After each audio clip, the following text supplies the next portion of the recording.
പ്രവാസ ലോകത്ത് നിന്നുള്ള വാർത്തകൾ.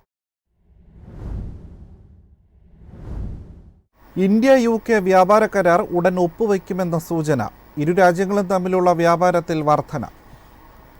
സ്വതന്ത്ര വ്യാപാര കരാർ അധികം വൈകാതെ ഒപ്പുവയ്ക്കുമെന്ന പ്രതീക്ഷയിലാണ് ഇന്ത്യയും UKയും തമ്മിലുള്ള വ്യാപാരം വർദ്ധിച്ചതെന്ന് HSBC ഹോൾഡിംഗ്സ് PLC ഡാറ്റ വ്യക്തമാക്കുന്നു.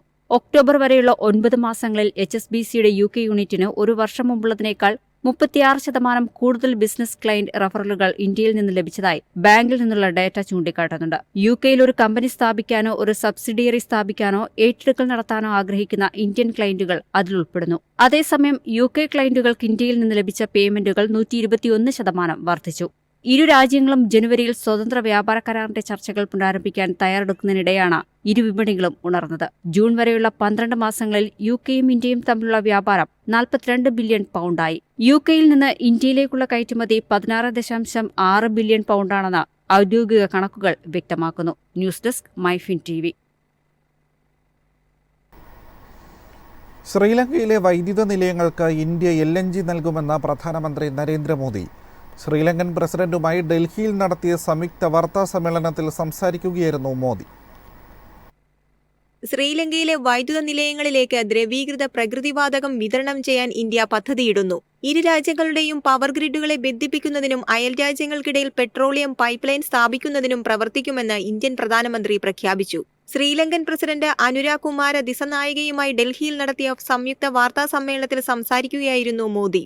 യുണീക് ഡിജിറ്റൽ ഐഡന്റിറ്റി പ്രോഗ്രാമിൽ ഇന്ത്യ ശ്രീലങ്കയുമായി സഹകരിക്കുമെന്ന് മോദി പറഞ്ഞു. ശ്രീലങ്കയുടെ വികസനത്തിന് ഇന്ത്യയുടെ ശക്തമായ പിന്തുണ അദ്ദേഹം ചൂണ്ടിക്കാട്ടി. ഇന്ത്യ ഇതുവരെ ശ്രീലങ്കയ്ക്ക് $5 ബില്യൺ വായ്പയും ഗ്രാന്റ് സഹായവും നൽകിയിട്ടുണ്ട്. ശ്രീലങ്കയുമായുള്ള ഇന്ത്യയുടെ വികസന സഹകരണത്തിന് കീഴിലുള്ള പുതിയ സംരംഭങ്ങൾ പ്രധാനമന്ത്രി മോദി വിശദമായി പറഞ്ഞു. അടുത്ത വർഷം മുതൽ ജാഫ്നയിലെയും കിഴക്കൻ പ്രവിശ്യയിലെയും സർവകലാശാലകളിലെ 200 വിദ്യാർത്ഥികൾക്ക് പ്രതിമാസ സ്കോളർഷിപ്പ് നൽകും.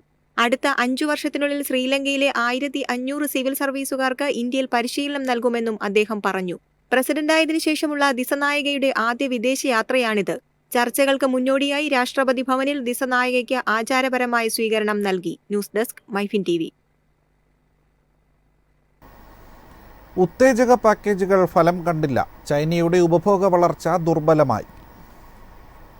റീറ്റെയിൽ വിൽപ്പന ഒരു വർഷം മുമ്പുള്ളതിനേക്കാൾ 3% വർദ്ധിച്ചതായി നാഷണൽ ബ്യൂറോ ഓഫ് സ്റ്റാറ്റിസ്റ്റിക്സ് പറഞ്ഞു.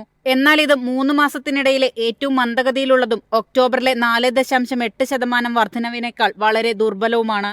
ചില്ലറ വിൽപ്പന വളർച്ച 5% എന്നായിരുന്നു ബ്ലൂംബർഗ് നടത്തിയ സർവേയിൽ സാമ്പത്തിക വിദഗ്ധർ പ്രവചനം നടത്തിയത്. അതേസമയം വ്യാവസായിക ഉൽപാദനം 5.4% വർദ്ധിച്ചു.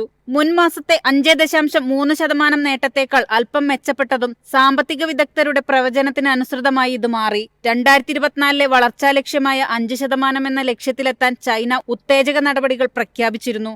അതിനുശേഷം ലോകത്തിലെ രണ്ടാമത്തെ വലിയ സമ്പദ് വ്യവസ്ഥ ഒക്ടോബർ മുതൽ വീണ്ടെടുക്കലിന്റെ താൽക്കാലിക ലക്ഷണങ്ങൾ കാണിച്ചു തുടങ്ങി. ഡൊണാൾഡ് ട്രംപ് വീണ്ടും തിരഞ്ഞെടുക്കപ്പെട്ടതിനു ശേഷം US-ഉമായി ഒരു പുതിയ വ്യാപാര ബന്ധത്തിന്റെ ഭീഷണിയിലാണ് ചൈന. ഈ വർഷം സാമ്പത്തിക വിപുലീകരണത്തിന്റെ 4/1 സംഭാവന നൽകിയതിനു ശേഷം കയറ്റുമതിയുടെ പങ്ക് കുറയ്ക്കാൻ സാധ്യതയുണ്ട്. രാജ്യത്ത് വർദ്ധിച്ചുവരുന്ന ചെലവുകളുടെ പ്രാധാന്യം മുൻനിര ചൈനീസ് നയരൂപകർത്താക്കൾ വ്യക്തമാക്കി. ഉപഭോഗം നിർബന്ധിതമായി ഉയർത്തുമെന്നും ആഭ്യന്തര ആവശ്യം എല്ലാ തരത്തിലും വർദ്ധിപ്പിക്കുമെന്നും അവർ വാഗ്ദാനം ചെയ്തു. News desk MyFin TV. റഷ്യയിലേക്ക് ഇനി മുതൽ ഇന്ത്യൻ സഞ്ചാരികൾക്ക് വിസ ഇല്ലാതെ യാത്ര ചെയ്യാം. അടുത്ത വർഷം മുതൽ പുതിയ നിയമം പ്രാബല്യത്തിൽ വരുമെന്നാണ് പ്രതീക്ഷ. ഇന്ത്യയും റഷ്യയും വിസാരഹിത യാത്ര സംബന്ധിച്ച ചർച്ചകൾ നടത്തിയതായി റിപ്പോർട്ടുകൾ സൂചിപ്പിക്കുന്നു. നിലവിൽ ഇന്ത്യൻ സന്ദർശകർക്ക് ടൂറിസ്റ്റ്, ബിസിനസ്, ജോലി, പഠനം എന്നിവയ്ക്കായി റഷ്യ സന്ദർശിക്കണമെങ്കിൽ എംബസിയോ കോൺസുലേറ്റുകളോ അനുവദിച്ച വിസ ആവശ്യമാണ്. വിസ നടപടികൾക്ക് കൂടുതൽ സമയം ആവശ്യമായും വരുന്നു. വിസാരഹിത യാത്ര സാധ്യമാകുന്നതോടെ യാത്ര സുഗമമാവും. 2023 60,000-ലധികം ഇന്ത്യക്കാരാണ് റഷ്യ സന്ദർശിച്ചത്. 2022 താരതമ്യം ചെയ്യുമ്പോൾ 26% വർധനയാണുണ്ടായത്. നിലവിൽ വിസ ഫ്രീ ടൂറിസ്റ്റ് എക്സ്ചേഞ്ച് പ്രോഗ്രാമിലൂടെ ചൈനയിൽ നിന്നും ഇറാനിൽ നിന്നുമുള്ള യാത്രക്കാർക്ക് വിസയില്ലാതെ റഷ്യയിലേക്ക് പ്രവേശിക്കാം. ബിസിനസ്, ജോലി ആവശ്യങ്ങൾക്കാണ് ഇന്ത്യക്കാർ അധികവും റഷ്യ സന്ദർശിക്കുന്നത്. ഇന്ത്യൻ വിനോദസഞ്ചാരികൾക്കായി 2023 മുതൽ റഷ്യ ഈ വിസകൾ അനുവദിച്ചിരുന്നു. കഴിഞ്ഞ വർഷം 9,500 ഈ വിസകളാണ് ഇന്ത്യൻ സഞ്ചാരികൾക്ക് അനുവദിച്ചത്.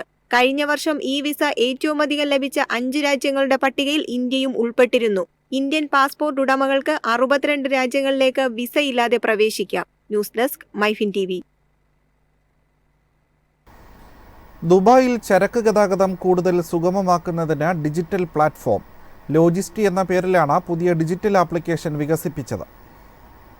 ചരക്ക് ഗതാഗത മേഖലയിലെ മുൻനിര ഡിജിറ്റൽ പ്ലാറ്റ്ഫോമായ ട്രുക്കറുമായി ചേർന്നാണ് ദുബായ് റോഡ് ഗതാഗത അതോറിറ്റി പുതിയ ഡിജിറ്റൽ ആപ്ലിക്കേഷൻ വികസിപ്പിച്ചത്. എമിറേറ്റിലെ ഉപഭോക്താക്കൾക്കും ബിസിനസ് സ്ഥാപനങ്ങൾക്കും വാണിജ്യ ഗതാഗത സേവനങ്ങൾ എളുപ്പത്തിൽ ലഭ്യമാക്കുന്നതിനൊപ്പം വാണിജ്യ ചരക്ക് വാഹനങ്ങൾ ബുക്ക് ചെയ്യാനും അവയുടെ നീക്കം മനസ്സിലാക്കാനും ആപ്പ് വഴി സാധിക്കും. ചരക്കുകളുടെ ഫോട്ടോ അല്ലെങ്കിൽ വീഡിയോ അപ്ലോഡ് ചെയ്താൽ മൊത്തം ചരക്കുകളുടെ അളവ് അറിയാൻ സാധിക്കും. ഇതുവഴി ദുബായിലെ ചരക്ക് നീക്കം വേഗത്തിലും എളുപ്പത്തിലുമാക്കാൻ സാധിക്കും.